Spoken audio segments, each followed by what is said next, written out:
नमस्कार बच्चों, इस वीडियो में हम देखने वाले हैं क्लास 10 सामाजिक विज्ञान की जो राजनीतिक विज्ञान है उसके एमसीक्यूज। ठीक है। हाँ, ये पार्ट 2 है। पार्ट 1 में हम कुछ ना एमसीक्यूज देख चुके हैं। जो बचे हुए हैं वस्तुनिष्ठ प्रश्न उनको हम आज देखने वाले हैं। हमारी जो किताब है राजनीतिक विज्ञान यानी कि जो पॉलिटिकल साइंस की किताब है वो इस तरह से दिखती है और उसको नाम है लोकतांत्रिक राजनीति। शुरू करें। राजनीतिक विज्ञान की किताब में पॉलिटिकल साइंस की में 8 चैप्टर है हमारे, लेकिन 2023 में जो 10th का एग्जाम है उसमें 3 चैप्टरों को कम किया गया है। 3rd चैप्टर, 5th चैप्टर और 8th चैप्टर। इन तीनों चैप्टरों से एग्जाम में कुछ नहीं आने वाला, इनको सिलेबस से बाहर किया गया है। और चैप्टर 6 है जो, उससे एमसीक्यूज नहीं आएगा। कोई भी वस्तुनिष्ठ प्रश्न, कोई भी ऑब्जेक्टिव क्वेश्चन, ओटी आप जो भी बोलते हो, वो 6 से नहीं आएगी। सिर्फ एक 4 नंबर का क्वेश्चन आएगा। तो इस तरह से हमको अगर ऑब्जेक्टिव्स तैयार करने हैं तो चैप्टर 1, चैप्टर 2, चैप्टर 4 और चैप्टर 7, इन 4 चैप्टरों से हम वस्तुनिष्ठ प्रश्न यानी कि ऑब्जेक्टिव क्वेश्चंस, ओटी, एमसीक्यू जो भी हम बोलते हो आप लोग, वो हम इसमें तैयार करेंगे। तो चलिए देखिए, ये सारे प्रश्न हम पिछले वीडियोज में देख चुके हैं। ये सब आपको देखना है। पिछले वीडियो में हम सारा डिस्कस कर चुके हैं, पढ़ चुके हैं। तो यहाँ तक हो गया था। अब हम यहाँ से देखेंगे इस वीडियो में। तो चलिए, पहला प्रश्न है, उस प्रक्रिया को क्या कहते हैं जिसमें लोग ग्रामीण क्षेत्रों से शहरों की ओर पलायन करते हैं? यानी कि लोग गांव से कहाँ जा रहे हैं? शहरों की ओर जाए। इस प्रक्रिया को क्या कहते हैं? इस प्रक्रिया को कहते हैं नगरीकरण। नगरीकरण को शहरीकरण भी कहते हैं। अगर 1 नंबर में प्रश्न आता है कि नगरीकरण किसे कहते हैं, शहरीकरण किसे कहते हैं, तो सीधा सीधा आप लिखना, वह प्रक्रिया जिसमें ग्रामीण क्षेत्रों से लोग शहरों की ओर पलायन करते हैं उसे हम नगरीकरण या फिर शहरीकरण कहते हैं।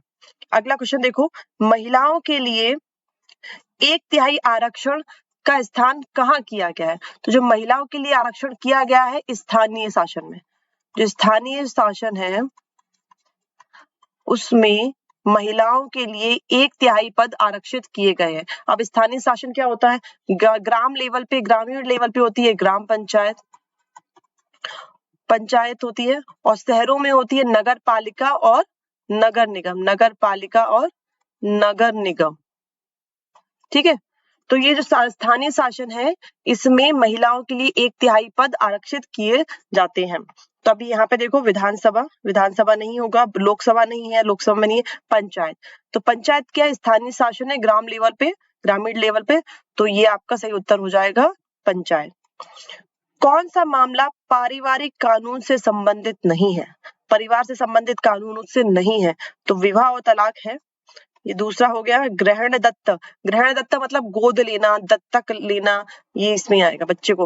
वंशानुक्रम, तो हम देख रहे हैं तीनों पारिवारिक कानून से संबंधित है, जिसका सही उत्तर हो जाएगा उपरोक्त सभी, यानी कि सभी। पारिवारिक कानून अलग अलग धर्म के लिए अलग अलग बनाए जाते हैं। धर्म के आधार पर भेदभाव ना करने वाले व्यक्ति को क्या कहते हैं? जो व्यक्ति धर्म के आधार पर भेदभाव नहीं करता, ठीक है, वो ये मान के चलता है कि सभी धर्म बराबर हैं, सभी धर्म का हमें बराबर सम्मान करना चाहिए, तो ऐसे व्यक्ति को हम कहते हैं धर्मनिरपेक्ष। ऐसे व्यक्ति को हम क्या कहेंगे? धर्मनिरपेक्ष कहते हैं। जो किसी धर्म के आधार पर भेदभाव नहीं करता, ऐसे व्यक्ति को कहेंगे हम धर्मनिरपेक्ष। ठीक है। अगर प्रश्न में पूछा जाता भेदभाव करता है धर्म के आधार पर, तो वो कहलाएगा सांप्रदायिक। वो क्या कहलाएगा? सांप्रदायिक। भेदभाव करता है तो सांप्रदायिक, लेकिन प्रश्न में पूछा भेदभाव नहीं करता तो धर्मनिरपेक्ष। बाकी 2 बचे, उनको भी देख लो। जातिवाद मतलब होता है जाति के आधार पर भेदभाव करने वाला, अपनी जाति को श्रेष्ठ और दूसरी की जाति को बेकार समझने वाला। ऐसे जाति के आधार पर जो भेदभाव करते हैं उनको जातिवाद कहते हैं, उस विचारधारा को। और नारीवाद क्या है? नारीवाद एक ऐसी विचारधारा है जिसमें स्त्री और पुरुष को बराबर समझा जाता है और उनके बराबर अधिकार और जायज हक की मांग की जाती है, नारियों और पुरुषों को बराबर।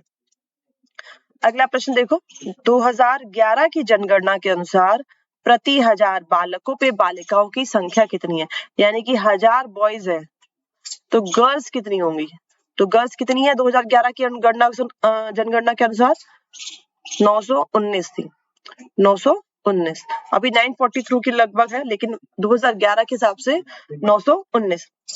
धर्म और जाति को अलग नहीं किया जा सकता, ये किसने कहा था? तो धर्म और जाति, राजनीति को, धर्म और राजनीति को अलग नहीं किया जाता, महात्मा गांधी ने कहा। खालिस्तान देखेंगे, राष्ट्रपति के नाम से, राष्ट्रपिता के नाम से किसे जाना जाता है? राष्ट्रपिता के नाम से महात्मा गांधी को जाना जाता है। राष्ट्रपिता के नाम से किसे जाना जाता है? महात्मा गांधी को। पर आधारित सामाजिक विभाजन सिर्फ जाति में देखा जाता है। किस आधार पर सामाजिक विभाजन है? जो सिर्फ भारत में देखा जाता है। भाषाई आधार पर सामाजिक विभाजन हमने देखा था बेल्जियम में, श्रीलंका में और भी बहुत सारी जगह पे। रंग के आधार पर सामाजिक विभाजन कि तुम गोरे हो काले देखा जाता है, लेकिन जाति के आधार पर जो सामाजिक विभाजन है वो सिर्फ भारत में देखा जाता है। भारत में वयस्क मताधिकार की आयु, क्या वयस्क हो गए हो आप ना, क्या बोलते हैं, बड़े हो गए हो क्या, या जवान कह लो, ठीक है, इंग्लिश में एडल्ट शब्द होता है। मताधिकार कि अब आप मत डाल सकते हो, अब आपको मत देने का अधिकार है। तो वोट देने का अधिकार, मत देने का अधिकार किस आयु में मिलता है? भारत में 18 वर्ष में। आप 18 वर्ष के हो जाएंगे तो आपका वोटर आईडी बन जाएगा और आप वोट डाल सकते हो, लेकिन 18 वर्ष से कम आयु हुए तो आपको वोट डालने नहीं दिया जाएगा। समान मजदूरी से संबंधित कानून में कहा गया है कि समान काम के लिए क्या दी जाएगी? समान मजदूरी। समान काम समान मजदूरी। भैया हम समान काम कर रहे हैं, हम 10 लोग, तो हम 10 लोगों को समान मजदूरी दो।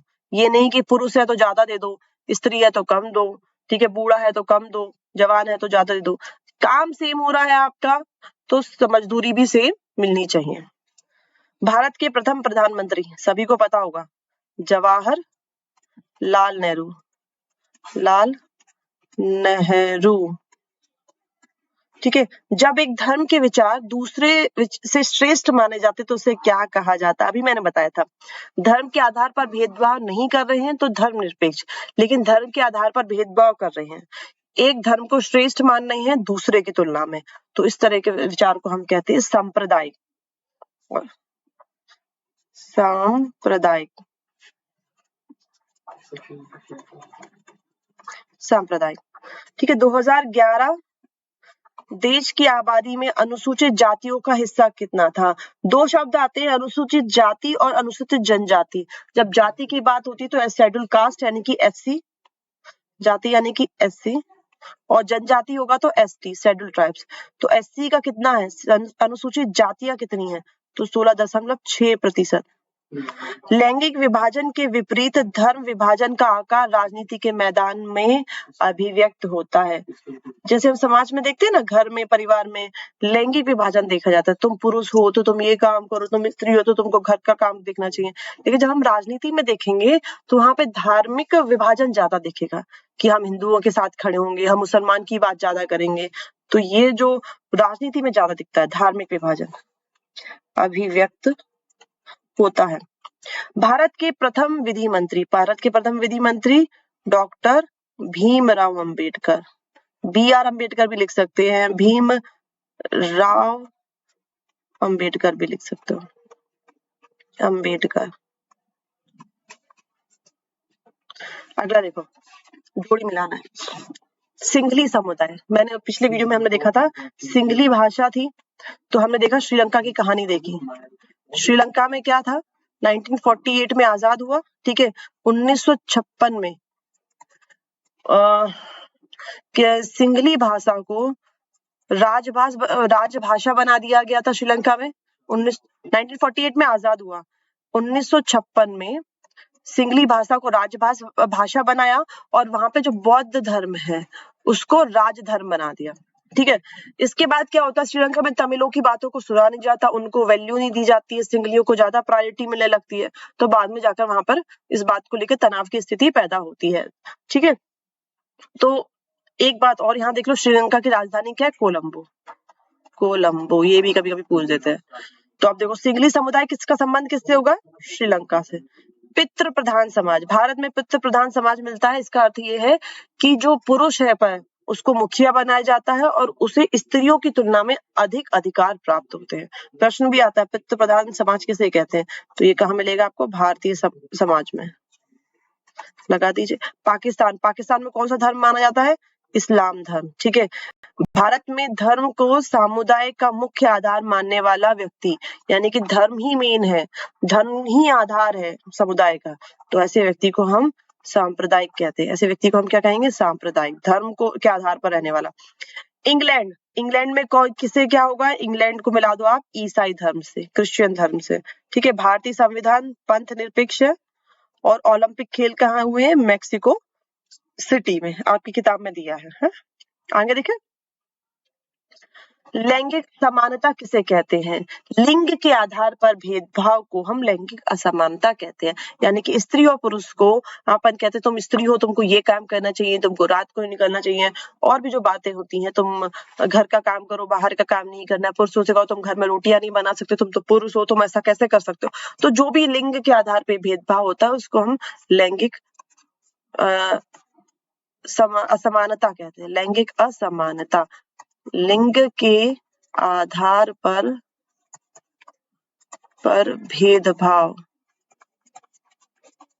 ठीक है। अगला है काले दस्ताने और मुट्ठी बांधे अमेरिका में प्रतीत है, किसका प्रतीक होगा यहाँ पे, किसका प्रतीक है, काले दस्ताने पहन करके मुट्ठी बांध रहे हैं अमेरिका में, किस चीज का प्रतीक है, तो ये प्रतीक है अश्वेत शक्ति, अश्वेत। वहां पे जो अश्वेत लोग रहते हैं ना, जो काले लोग रहते हैं, जो अफ्रीकन है, खासकर कह सकते हैं अफ्रीकन अमेरिकन, तो वो अपनी शक्ति को दिखाते हैं, ठीक है।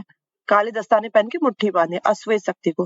राष्ट्रीय महिला आयोग का कार्यालय कहाँ है, राष्ट्रीय महिला आयोग का कार्यालय याद कर लो, नई दिल्ली में है। राष्ट्रीय महिला आयोग का मुख्यालय नई दिल्ली, ठीक है। कहाँ है, फिर से बोलो, नई दिल्ली में। लिंग पर और धर्म के पर आधारित समाज दुनिया भर में है, लेकिन जाति के आधार पर विभाजन किस देश में, अभी हमने देखा था एक क्वेश्चन कि जाति के आधार पर जो सामाजिक विभाजन मिलता है वो सिर्फ और सिर्फ भारत में मिलता है। महाराष्ट्र की राजधानी मुंबई।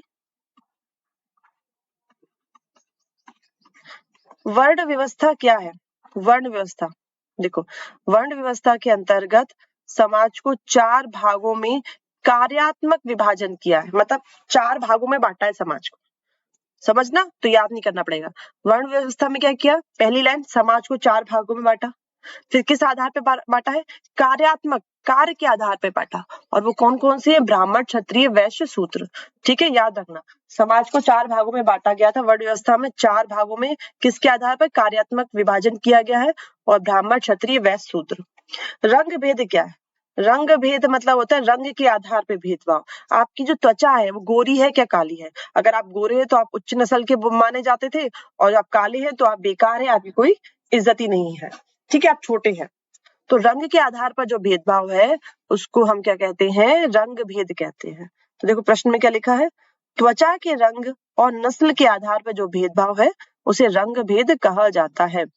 पितृ प्रधान समाज क्या है, ऐसा समाज जिसमें परिवार का मुखिया पिता होता है और महिलाओं की तुलना में उसे अधिक अधिकार प्राप्त होते हैं। इसको याद कर लो फटाफट, मन में बोलो सभी लोग, पिता को परिवार का मुखिया बनाया जाता है और पुरुषों को महिलाओं की तुलना में ज्यादा अधिकार प्राप्त होते हैं, मतलब पुरुषों ने जो कह दिया वही होगा, हमने कहा वही करो, वो स्थिति है ना, प्रधान। अगला देखिए, नारीवाद का अर्थ। नारीवाद एक ऐसी विचारधारा है जो स्त्री और पुरुष को समान अधिकारों पर बल देती है। ऐसी विचारधारा जिसमें ये कहा जाता है कि स्त्री और पुरुष समान है, ठीक है।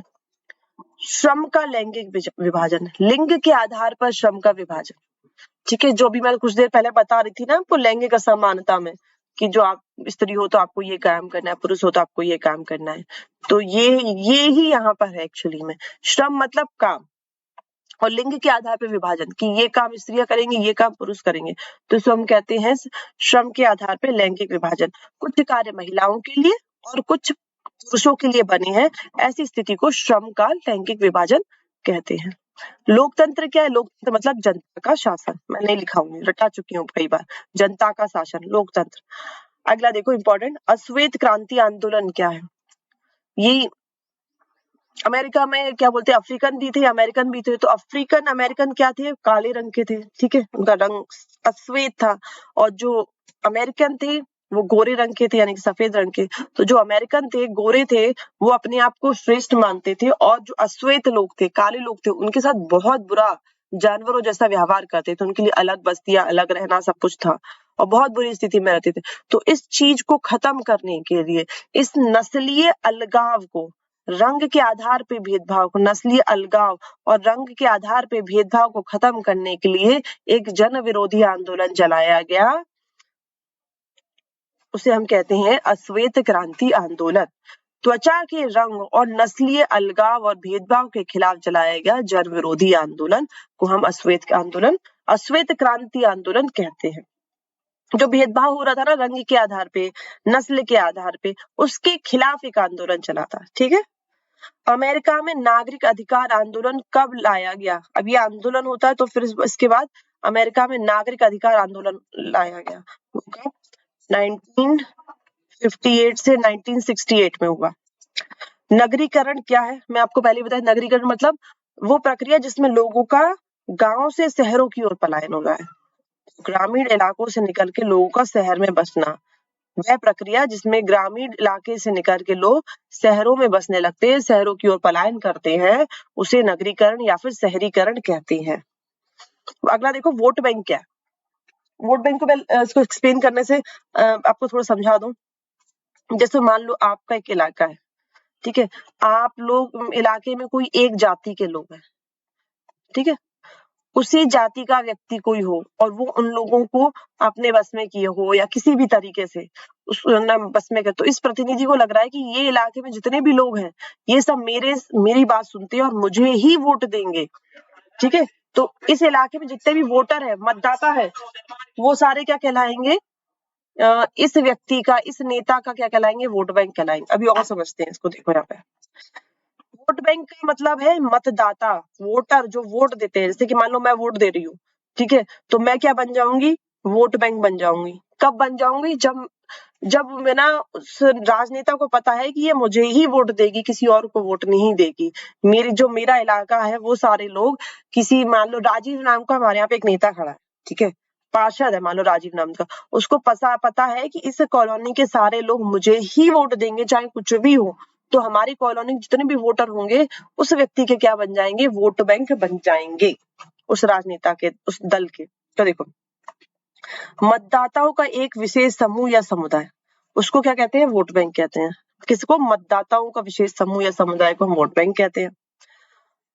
अभी आएंगे, देखो, वो समुदाय उस राजनीतिक दल को भारी मात्रा में मत देता है तो वह दल मानने लगता है कि उस समूह का वोट उसे ही मिलेगा, उस जगह का वोट उसे ही मिलेगा, तो इस समुदाय या समूह के दल को वोट बैंक कहा जाता है। अगला देखो, निरपेक्षता क्या है? धर्म निरपेक्षता मतलब धर्म के आधार पर भेदभाव नहीं करना, सभी को आजादी, अपना धर्म मानो, अपने धर्म का प्रचार करो, स्वतंत्रता है। ठीक है, राज्य धर्म के आधार पे कोई भेदभाव नहीं करेगा, इसे धर्म निरपेक्षता कहते हैं। क्या लिखा है? बिना किसी भेदभाव के सभी धर्म को अपनाने, अपना धर्म मानने और प्रचार करने की स्वतंत्रता।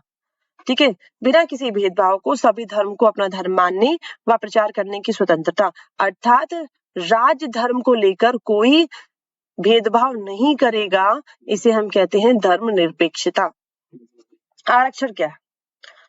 आरक्षण मतलब होता है अपना स्थान सुरक्षित करना, ये तो इसका अर्थ हो गया।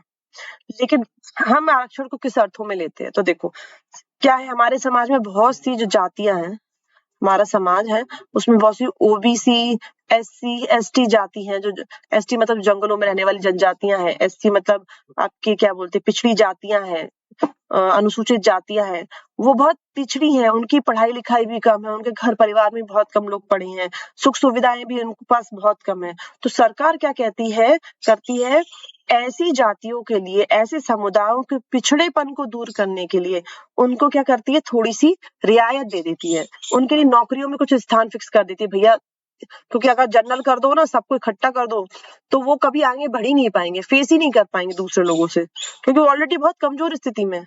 तो सरकार क्या करती है? उनको आगे बढ़ाने के लिए नौकरियों और शैक्षिक संस्थानों में उनका स्थान सुरक्षित कर देती है कि इस जगह पे तो सिर्फ एससी के लोग ही आएंगे, इस जगह पे सिर्फ ओबीसी के लोग ही आएंगे, इस जगह पे एसटी के लोग ही आएंगे, ताकि जो उनको ज्यादा सामना क्या बोलते हैं, ज्यादा प्रतियोगिता का सामना ना करना पड़े, उनके स्थान सुरक्षित है तो वहां इतनी जगह तो वो पहुंच ही जाए। ठीक है, अभी समझ लो क्या है अपना स्थान सुरक्षित करना। पिछड़े समुदाय और अनुसूचित जातियों, जनजातियों के सामाजिक शैक्षिक पिछड़ेपन को दूर करने के लिए नौकरियों और शैक्षिक संस्थानों में आरक्षण की व्यवस्था की गई है। अगला प्रश्न है, भारत में 2 समाज सुधारकों के नाम बताइए। नाम बताने से पहले मैं आप सब लोग से कहती हूँ, आप लोग के एग्जाम आ गए, घबराने की जरूरत नहीं है, पढ़ो आराम से, बहुत सिंपल आपका पेपर इस बार कर दिया गया। सारे क्वेश्चनों को आराम से अटेम्प्ट करने की कोशिश करो, नहीं आ रहा तो जो पहले आ रहा है उनको पहले अटेम्प्ट करो, जो बचते हैं उनमें आप दिमाग लगाओ। सामाजिक विज्ञान है, शब्द को पढ़ो, नहीं आ रहा, कुछ नहीं हो रहा, आपको नहीं समझ में, अब क्या करें, तो जो प्रश्न बचे हैं उनको पढ़ो बार बार। कुछ क्या आपके मन में अर्थ निकल रहा है, आपको क्या लग रहा है क्या हो सकता है, आप इसको 2-3 लाइनों में लिखा, ठीक है। हो सकता है आप में जो जो लग रहा था, आपने कहीं पढ़ा है, उसको सुना है, वो चीज सही हो जाए। तो आप पहले जो अच्छा से आ रहा है उसको अटेम्प्ट कीजिए, बिल्कुल नहीं आ रहा उस पर अपना दिमाग लगाइए क्या हो सकता है, फिर उसको एक्सप्लेन कर दीजिए। आपको लग रहा है ये हो सकता है तो लिखिए, उसको छोड़ना नहीं है ना, टाइम से पहले नहीं घर जाना है, पूरा टाइम लेना है। भारत में 2 समाज सुधारकों के नाम बताइए। 2 समाज सुधारक है, मैंने आपको बहुत सारे बता दिए, राजा राम मोहन राय, ईश्वर चंद्र विद्यासागर, स्वामी विवेकानंद, महात्मा गांधी लिखा हो, भीमराव अम्बेडकर लिखा हो, ज्योतिबा फुले, जो भी आपको 2 अच्छे लग रहे हो उनके नाम आप लिखाना। पारिवारिक कानून क्या है, अभी शब्द आया था पारिवारिक कानून, अब समझ लो क्या है पारिवारिक कानून। कहाँ है बहन, ये रहा, हाँ, विवाह, तलाक, गोद लेना और उत्तराधिकार जैसे परिवार से जुड़े मामलों से मसलों से संबंधित कानून। यानी पारिवारिक कानून क्या है, परिवार से जुड़े मसलों से संबंधित कानून है। हमारे देश में सभी धर्मों के लिए अलग अलग पारिवारिक कानून बनाए गए, यानी कि मुसलमानों के लिए अलग पारिवारिक कानून है, हिंदुओं के लिए अलग है, अलग अलग धर्मों के लिए अलग अलग पारिवारिक कानून है। क्योंकि आपने देखा शादी करने के सबके तरीके अलग है, तलाक के सबके तरीके अलग है, गोद लेने के तरीके अलग है, ठीक है। आप देखो अगला प्रश्न है, पितृ प्रधान समाज क्या है, तो मैं आपको बता चुकी हूँ पहले ही, आप लोगों ने पढ़ा था। पितृ प्रधान क्या है, जिसमें पिता मुखिया होता है और जो पुरुष होते हैं उनको महिलाओं की तुलना में अधिक अधिकार प्राप्त होते हैं। पारिवारिक कानून देख ही चुके हैं, चलिए आगे देखते हैं। सत्य असत देखते हैं।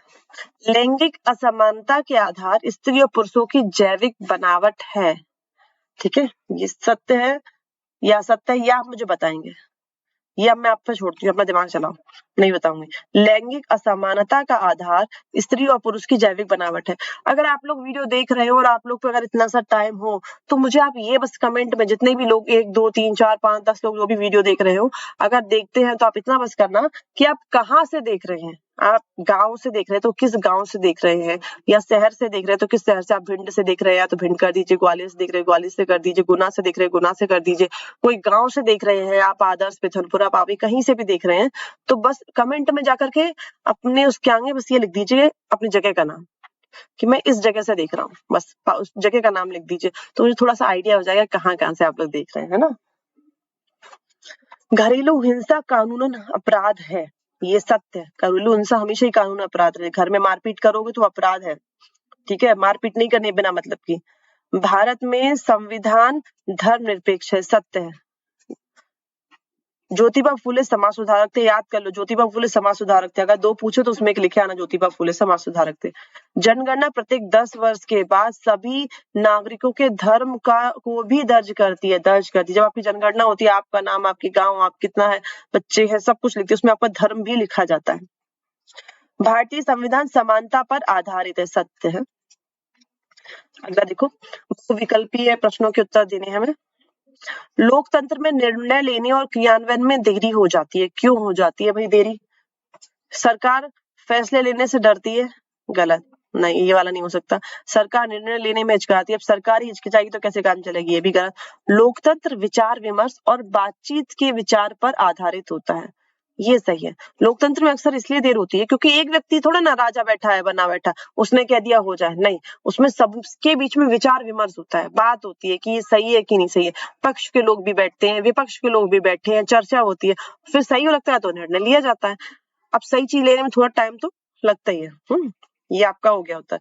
अगला भी देख लो, एक लोकतांत्रिक सरकार त्वरित निर्णय लेने में रुचि नहीं रखती, ये भी गलत है। जब त्वरित निर्णय की जरूरत होती है तब त्वरित निर्णय भी लिया जाता है, और जहां पे सोच समझ के फैसला लेना वहां पे सोच समझ के लिया जाता है।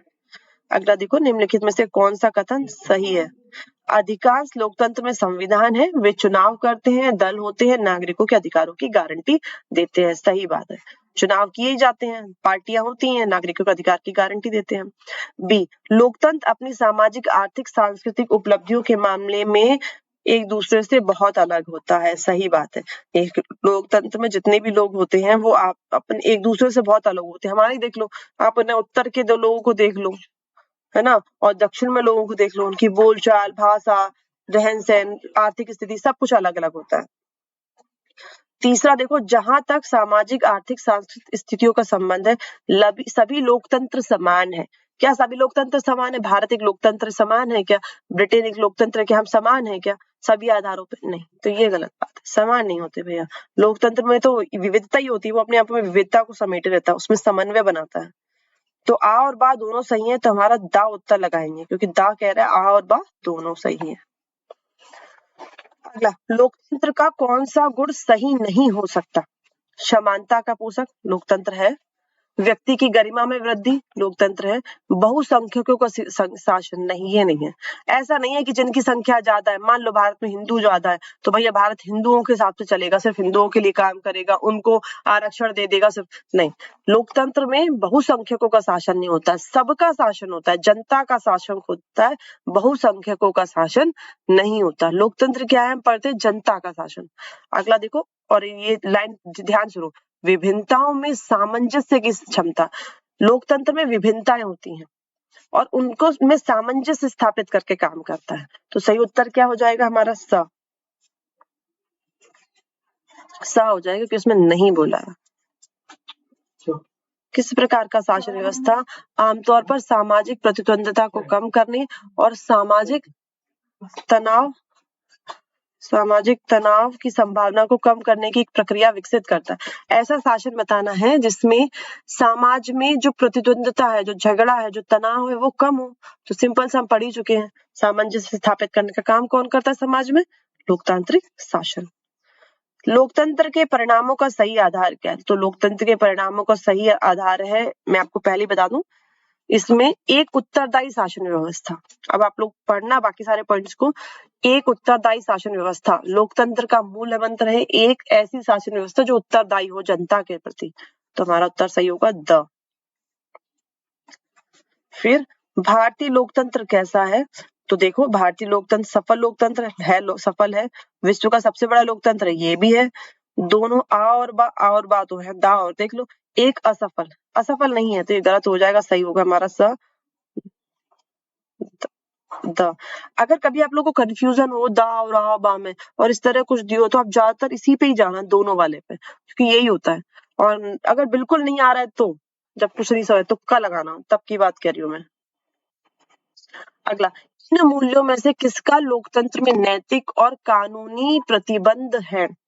मतलब कि ये जो समानताएं हैं, 3 तरह की समानताएं हमको दी हैं, तो इस कौन सी समानता है जिसके लिए गवर्नमेंट ने, हमारे जो संविधान है, लोकतंत्र, उसमें उसको कानूनी तौर पर लागू करने के प्रतिबंध दिए हुए हैं? तो पहला, लिंग समानता दिया है, क्योंकि हमारे जो अधिकार है उसमें कहते हैं कि किसी भी लिंग के आधार पे भेदभाव नहीं होगा, लिंग के आधार पे क्या होगी? समानता होगी, ये लिखा है। दूसरा, जाति आधारित, ये भी कहा है कि जाति के आधार पे कोई भेदभाव नहीं होगा, जाति के आधार पे समानता, सभी समान है कानून के समक्ष, सभी क्या है? समान है, कोई जाति के आधार पर भेदभाव नहीं किया जाएगा।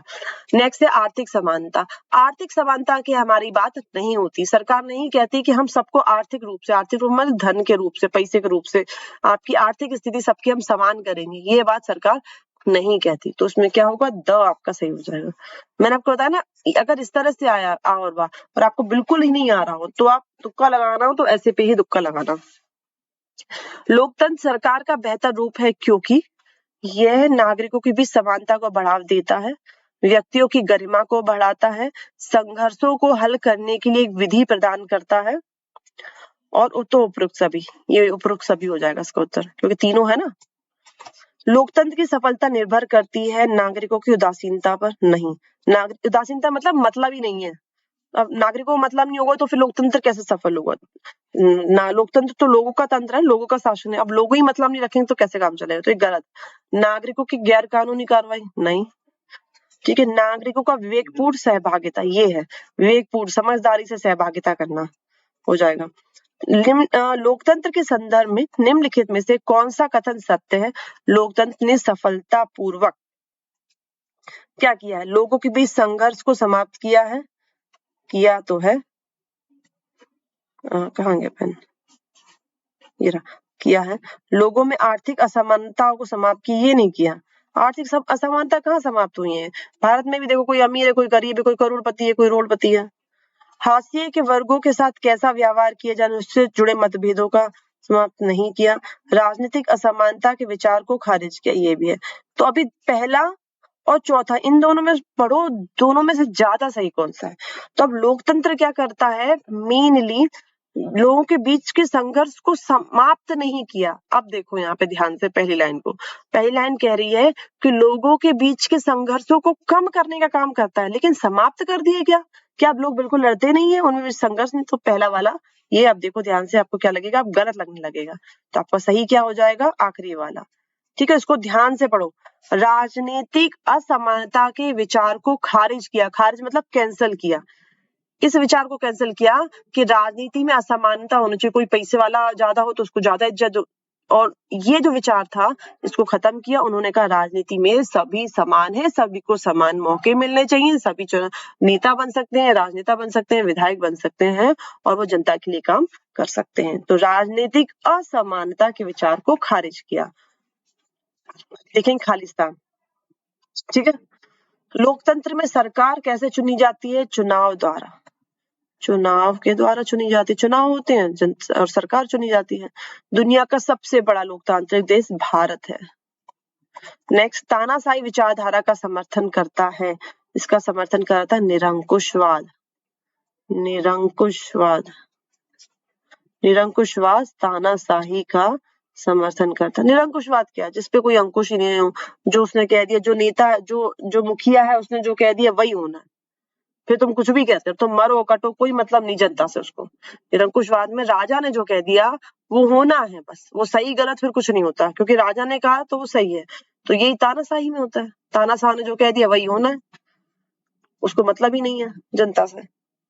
लोकतंत्र लोगों के बीच क्या समाप्त करता है? टकराव को समाप्त करता है। समाप्त करता नहीं कहेंगे, इसको कम करता है, कम करता है, टकराव को समाप्त करता है। यहाँ लिखा समाप्त, हम समाप्त लेके चलते हैं। का शासन लोकतांत्रिक व्यवस्थाओं के अनुरूप नहीं है। बहुसंख्यकों का शासन, बहुसंख्यकों का शासन, ये आपको श्रीलंका में देखने को मिलता है। बहुसंख्यकों का शासन लोकतांत्रिक व्यवस्था के अनुरूप नहीं है। अगला देखो, रोजा पार्कस कहाँ की नागरिक अधिकारी कार्यकर्ता थी?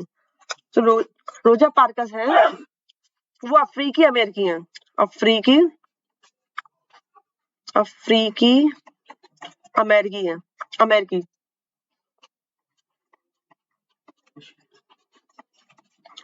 रोजा पार्कस याद रखना, रोजा पार्कस अफ्रीकी अमेरिकी है। अलोकतांत्रिक सरकार में नहीं पाई जाती पारदर्शिता। अलोकतांत्रिक सरकार में पारदर्शिता नहीं पाई जाती, मतलब आपको नहीं पता चलेगा कि सरकार क्या काम कर रही है। लोकतांत्रिक सरकार में पारदर्शिता पाई जाती, सरकार कोई भी काम कर रही है आप उसको देख सकते हो। पारदर्शिता मतलब पार देख सके, कोई चीज के पार देख सके, यानी कि ऐसी सरकार जिसमें कोई काम हो रहा है, सरकार कहाँ पैसे लगा रही, कहाँ खर्च कर रही है, आपको पता रहे, तो वो लोकतांत्रिक सरकार। लेकिन अलोकतांत्रिक सरकार है उसको मतलब ही नहीं है, वो तो अपना देखती है, वो कुछ नहीं बताएगी आपको।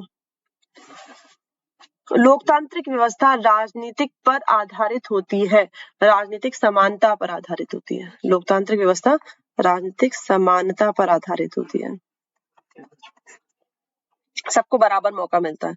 लोकतंत्र सामाजिक विभाजनों को अनुकूल बनाता है, अनुकूल बनाता है। नेक्स्ट, बांग्लादेश की आधी आबादी गरीबी रेखा के नीचे जीवन निर्वाह करती है। निर्धनता में, निर्धनता कह लो या गरीबी में, निर्धनता में या गरीबी में जीवन गुजारती है। कहाँ की? बांग्लादेश की, बांग्लादेश की, याद रखना। सरकार का बेहतर रूल में अपन को क्या करना है? मानचित्र वो मैचिंग करना है, तो हम पहले जो मिलेगा, जो समझ में हम उसको मिलाते जाएंगे। सूचना का अधिकार देख लो, ये देखो यहाँ पे पूरा पढ़ लो, आपको जो मैच कर रहा हो आसानी से उसको पहले मिला दो। सूचना का अधिकार 2005 में आया था, 2005 में सूचना का अधिकार। लोकतंत्र में सरकार चुनी जाती है, स्वतंत्र और निष्पक्ष होती है। आर्थिक विकास निर्भर करता है, किस पे निर्भर करता है? छोड़ दो, इसको नहीं समझ में आ रहा तो। आधी से आंधी नहीं, आधी है, आधी से अधिक आबादी गरीबी है। कहाँ की आबादी गरीब है? तो वो बांग्लादेश की गरीब है। गैर प्रजातंत्रीय देश, गैर प्रजातंत्रीय देश में क्या हुआ? पारदर्शिता नहीं होती। गैर प्रजातंत्रीय लोकतंत्रीय, प्रजातंत्रीय लोकतंत्रीय एक शब्द है, लोकतंत्र प्रजातंत्र एक शब्द, ठीक है। गैर प्रजातंत्र सरकारों में, छोड़ देते इसको। लोकतंत्र उत्तरदायी है, उत्तरदायी किसके लिए उत्तरदायी है? कहाँ गया पेन? उत्तरदायी है जिम्मेदार और वैध शासन के लिए। क्या सॉरी, यहाँ पर क्या है, एक मिनट, ये थोड़ा सा इरेज करेंगे, इसको इरेज कर लेते हैं। और ये हमारा गलत हुआ है। तो देखो, गैर लोकतांत्रिक सरकार में क्या है?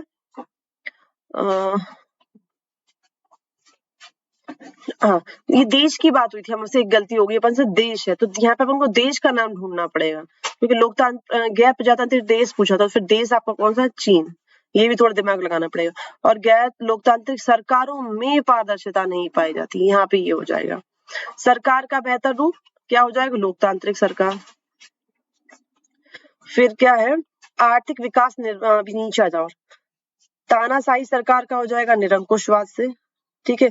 और भारत में क्या है? एक लोकतांत्रिक सरकार है। अब बचता क्या है? आर्थिक विकास की निर्भरता। आर्थिक विकास की निर्भरता का किससे मिल जाएगा? वैश्विक स्थिति। अगर आपकी आर्थिक स्थिति अच्छी है तो आर्थिक विकास आप कर रहे तो आपकी विश्व में स्थिति भी अच्छी हो जाएगी। जब आपने देखा, अपने कॉलोनी में देखा होगा, अगर एक आदमी आपको खूब मेहनत कर रहा है, पैसे कमा रहा है, उसका बिजनेस अच्छा चल रहा है, तो उसकी आपके मोहल्ले में भी इज्जत हो जाएगी, और बड़ा पैसे वाला, उसने गाड़ी ले ली, उसने ये कर लिया। तो आपकी वैश्विक स्थिति भी ऐसी, विश्व में आपकी स्थिति भी सुधरेगी अगर आपका देश विकास करेगा। तो चलिए आगे देखें। ये देख लो, सूचना का अधिकार 2005 में, ठीक है, याद रखना। अब एक शब्द में आपको, एक वाक्य में आपको उत्तर देना। लोकतंत्र की स्वतंत्रता निर्भर करती है किस पे? याद रखना, नागरिकों के विवेकपूर्ण सहयोग, सहभागिता पे, विवेकपूर्ण सहयोग पे, नागरिकों की विवेकपूर्ण सहभागिता पे। व्यक्ति की गरिमा स्वतंत्रता सुरक्षित रखने के लिए सबसे अच्छी सरकार है लोकतांत्रिक सरकार। अगर व्यक्ति की गरिमा स्वतंत्रता को बचाना है तो लोकतांत्रिक सरकार। लेकिन आपको तरक्की करनी है, पैसा बहुत कमाई होगी, तो वो काय में होगी? वो तानाशाह में होगी। तानाशाह मार मार के काम कराएगा, वो आर्थिक स्थिति सुधार देगा, उसको पैसों से मतलब होगा। लोकतांत्रिक सरकार किसके प्रति उत्तरदायी होती है? तो लोकतांत्रिक सरकार लोगों की सरकार है, तो लोगों के प्रति उत्तरदायी होगी। दुनिया भर में सबसे लोकप्रिय रूप है सरकार का लोकतंत्र। The first lady of civil rights, the first lady of civil rights कौन है? रोजा पार्कर। तो ये क्या थी? अफ्रीकी अमेरिकी थी। The first lady of civil rights Rosa Parker. किस देश में लोकतंत्र तानाशाह से ऊपर पसंद नहीं किया जाता? यानी कि ऊपर पसंद नहीं किया जाता, इसका मतलब है वहां पे लोकतंत्र कम, तानाशाही ज्यादा पसंद की जाती है। तो हमारे बगल में ही है भैया, पाकिस्तान। पाकिस्तान में तानाशाही को ज्यादा पसंद पाकिस्तान किया जाता है। लोकतंत्र में किस तरह के चुनाव आवश्यक है? स्वतंत्र और निष्पक्ष, स्वतंत्र और निष्पक्ष चुनाव। अगला देखो, आर्थिक समृद्धि के मायने में किस शासन व्यवस्था का रिकॉर्ड अच्छा है? अगर हमने बताया था भी तानाशाही, तानाशाही में क्या होगी? और तानाशाह होगा मार मार के काम कराएगा, पैसे कमाएगा, आर्थिक स्थिति सुधरवा देगा। सबसे ज्यादा आर्थिक समृद्धि। लोकतंत्र तो लोगों की भलाई के लिए काम करता है, सरकार पैसे खर्च करेगी, रोड बनवाएगी, तो सारा पैसा किस में हो जाता है? लोगों की भलाई में खर्च हो जाता है ना। और तानाशाह को तो मतलब ही नहीं है। तो आर्थिक समृद्धि चाहिए तो फिर तानाशाही ले आओ, और अपनी हालत खराब हो जाएगी, उसकी चिंता फिर आप लोग देखिएगा। लोकतंत्र में शासन व्यवस्थाएं से अन्य सब व्यवस्थाओं से बेहतर क्यों है? क्योंकि इसमें नागरिकों को समानता दी गई है, सभी नागरिकों के लिए सरकार काम करती है, नागरिकों के लिए, लोगों के प्रति सरकार उत्तरदायी होती है, वो लोगों से चुनी जाती है और लोगों के लिए काम करती है। एक बहुत अच्छी परिभाषा दी थी अब्राहम लिंकन ने, जनता का, जनता के लिए, जनता का। लोकतंत्र क्या है? एक ऐसा शासन है जो जनता का शासन है, जनता के लिए है और जनता के द्वारा है। अगला पर देखेंगे, सामाजिक अंतर विभाजन टकराव को संभालना किस प्रकार की शासन व्यवस्था का सबसे बड़ा गुण है। विविधता है, मतलब अंतर है, कोई किसी प्रकार का, कोई किसी प्रकार का, तो झगड़े होंगे। तो इसमें सामंजस्य स्थापित करने की बात हो और विभाजन और टकराव को संभालने की बात हो, तो वो आपकी कौन सी सरकार होगी? लोकतांत्रिक सरकार होगी। ठीक है, लोकतांत्रिक सरकार, ये नीचे लिखा है। लोकतंत्र का अर्थ क्या है बता चुके हैं, लोगों का शासन, जनता का शासन। अगला देखेंगे, तानाशाही क्या है। तानाशाही एक ऐसी शासन प्रणाली है जिसमें नियमों की अनदेखी करते हुए बल से शासन करते हैं। मतलब बंदूकें रख ली, आर्मी रख ली और अब हम जो कहेंगे वही होगा। तो इस प्रकार की शासन प्रणाली जिसमें नियमों को नहीं देखा जाता। तो नियमों को ना देखते हुए किसके पे हो रहा है भैया? बल के आधार पे। याद रखना, तानाशाही में बल से शासन होता है, बंदूकों के सहारे शासन होता है। अगला, आर्थिक विकास किस बात पर निर्भर करता है? आर्थिक विकास निर्भर करता है 3 बातें। किसी भी देश का आर्थिक विकास निर्भर करेगा 3 बातों से, यानी कि वहां के प्राकृतिक संसाधन, वहां पे लोहा कितना निकल रहा है, तांबा कितना है, नदियां कितनी है, वहां पे गेहूं की पैदावार कितनी हो रही है। अगर सब कुछ अच्छा है, उपजाऊ मृदा है, तो ऑब्वियसली वहां पे आर्थिक विकास होगा। सब चीजें वहां पे निकल रही है जब, है ना। तेल निकल रहा है किसी देश में, तो आदमी तेल बेच करके पैसा कमा रहा है। तो आर्थिक प्राकृतिक संसाधन, ठीक। दूसरा है पूंजी निर्माण। अब आपने पूंजी का निर्माण कैसे करो? क्योंकि अफ्रीका में प्राकृतिक संसाधन तो है, पर वहां पूंजी का निर्माण नहीं हो सकता। वहां पैसे बनाना नहीं आता लोगों को कि कैसे कमाए, पैसे बना सकते हैं हम उस संसाधनों को बेचकर। तो प्राकृतिक संसाधन होने के साथ साथ पूंजी का निर्माण भी होना चाहिए।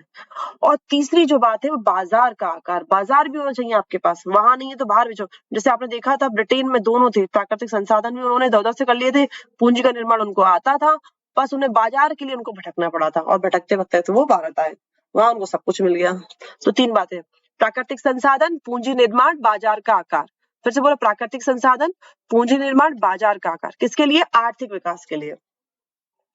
5 लोकतंत्रीय देश के नाम बताओ। एक तो भारत है, 4 आप चुन लो कोई भी, America, France, Germany, Brazil, Australia. वैध सरकार कैसी होती है? संवैधानिक तरीके से चुनी गई सरकार।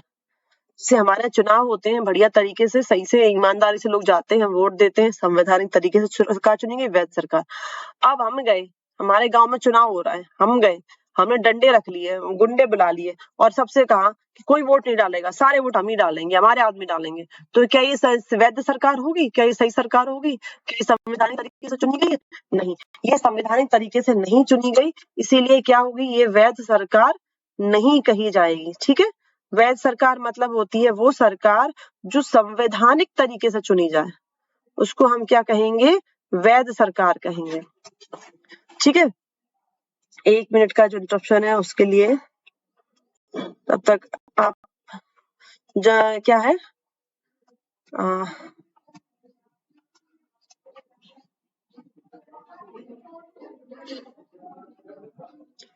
वैध सरकार,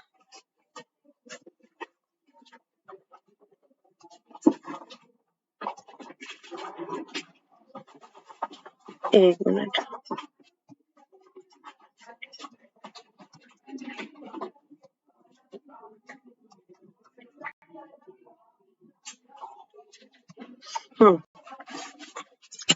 नागरिकों की गरिमा से क्या तात्पर्य है? नागरिक गरिमा से मतलब है उनके जायज हक और सम्मान प्राप्त होने का अधिकार। उनके जायज जायज हक व सम्मान प्राप्त होने का अधिकार।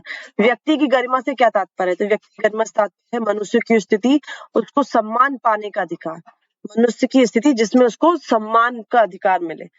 ठीक है, अगला सूचना का अधिकार, भ्रष्टाचार के खिलाफ 2005 में लागू, इंपॉर्टेंट बहुत इंपॉर्टेंट भैया, 2005 में भ्रष्टाचार के खिलाफ लाया गया था। इसके अंतर्गत कोई भी नागरिक सरकारी विभाग से जुड़ी हुई कोई भी जानकारी प्राप्त कर सकता है, बस वो देश के लिए खतरा ना हो। ठीक है, कोई भी जानकारी आप प्राप्त कर सकते हो। जय नारायण प्रकाश कौन थे? नहीं, जयप्रकाश नारायण कौन थे? ये स्वतंत्रता संग्राम सेनानी थे, राजनेता थे। इन्होंने संपूर्ण क्रांति नामक आंदोलन चलाया और इंदिरा गांधी को इन्होंने हराया था। ठीक है, जयप्रकाश नारायण स्वतंत्रता संग्राम सेनानी थे, राजनेता थे। संपूर्ण क्रांति याद रखना, संपूर्ण क्रांति नामक इन्होंने क्या चलाया? आंदोलन चलाया। दल बदल विधेयक क्या है? दल बदल विधेयक को समझ लो सब लोग, आप लोग एक बार।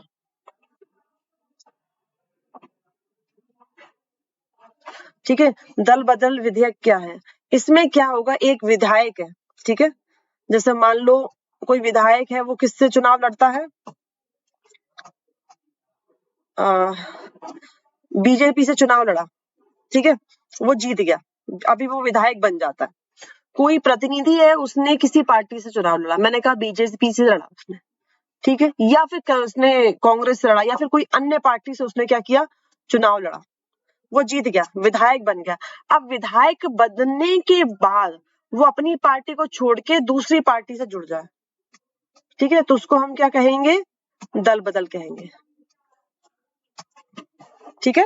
दल बदल का मतलब क्या है, कोई भी विधायक किसी दल के टिकट से निर्वाचित हो जाए और उसके बाद वो क्या करे, उस पार्टी को छोड़ करके दूसरे पार्टी में, दूसरे दल में शामिल हो जाए, उसको हम दल बदल विधायक कहते हैं। विधायक बनने के बाद या कोई भी नेता किसी भी पार्टी से लड़ रहा है और जीत जाए, फिर उसके बाद वो बदल लेता है अपनी पार्टी, तो फिर उसको कहेंगे दल बदल विधायक।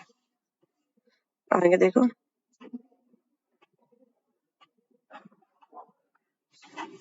ये थोड़ा सा गड़बड़ हो रहा है यहाँ पे, ठीक है, इसको बाद में देखते हैं। नागरिक स्वतंत्रता क्या है? नागरिक स्वतंत्रता मतलब व्यक्ति को अपने विकास के लिए सहूलियत दी जाए, कि आपको इतनी स्वतंत्रता दी जाए कि आप अपना विकास कर सकें।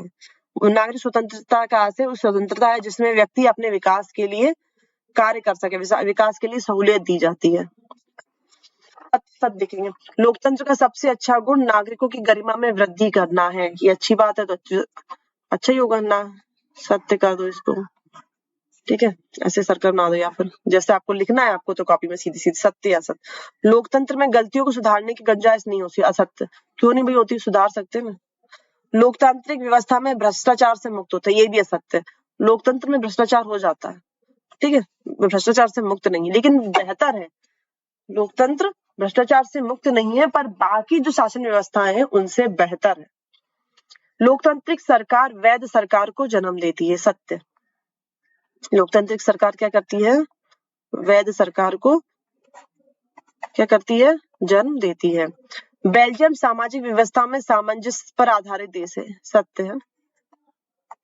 अगला है लोकतंत्र की सफलता में अशिक्षा बाधा है, ये भी सत्य है, अशिक्षा के एक बाधा के रूप में काम करती है। गैर लोकतांत्रिक देशों में अभिव्यक्ति की स्वतंत्रता होती है, नहीं होती भैया। गैर लोकतांत्रिक देशों में आप बोलोगे सरकार राजा के खिलाफ तो गोली मरवा देगा, वो नहीं होती। लोकतंत्र में आपको अभिव्यक्ति की, अपनी बात कहने की स्वतंत्रता होती है, पर गैर लोकतांत्रिक में देशों में अभिव्यक्ति की स्वतंत्रता नहीं होती। अगला देखो, लोकतांत्रिक देश में सरकार की नीतियों की आलोचना की जा सकती है, सत्य है। तो कहते हैं ना प्रधानमंत्री मोदी ने ये काम नहीं किया, इनने ये काम नहीं किया, सरकार के खिलाफ बोलते ना, बीजेपी ने ये काम नहीं किया, आलोचना करने की होती ना, बोल सकते हैं। आर्थिक विकास किस देश की जनसंख्या के आकार पर निर्भर करता है? आर्थिक विकास देश की जनसंख्या के आकार पर निर्भर करता है, ये भी सत्य है, सत्य है, ठीक है। ये क्या लगा दिया, ये कुछ नहीं है, हटाओ इसको। अच्छा ये सत्य है, ये इसका है ना, ये इसका क्या है, सत्य है, हाँ ठीक है। लोकतंत्र में नागरिकों को अपना प्रतिनिधि चुनने का अवसर नहीं मिलता, गलत, असत्य, गलत है। Thank you for watching. यहीं पे आपका खत्म होता है क्या, पॉलिटिकल साइंस, राजनीतिक विज्ञान। आपको कुछ सवाल हो तो कीजिए, पेपर अच्छे से करके जाइए, टेंशन लेने की जरूरत नहीं है।